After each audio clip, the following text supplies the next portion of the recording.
Hi, this is Tom with a quick tip for Revit, and today I will show you the difference between drafting type surface patterns and model type surface patterns.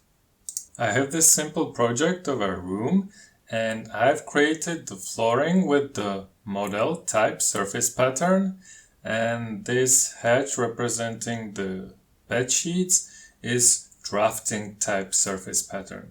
So when we look at the floor plan, the difference between drafting and model type surface pattern is that the drafting just represents something, and the model, they represent some real lines which have real dimensions.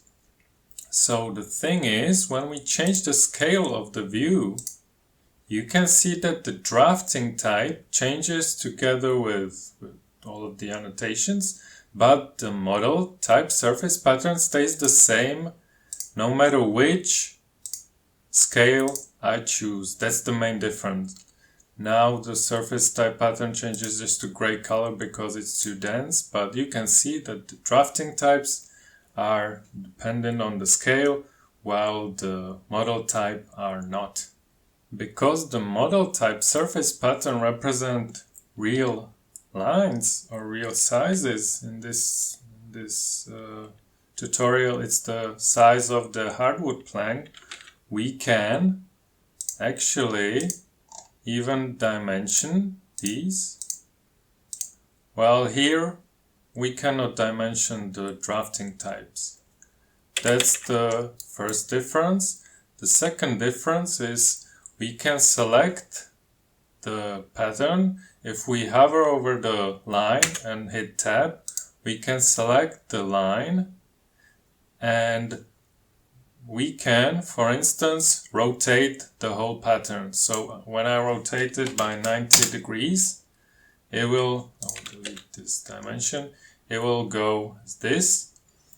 The other useful thing is, usually you want to have the hardwood aligned to the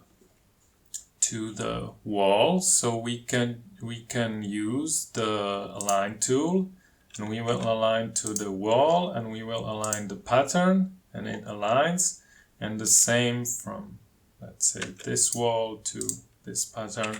So you can work with model patterns like this, whereas surface patterns are just schematic representation which changes according to the scale of the view.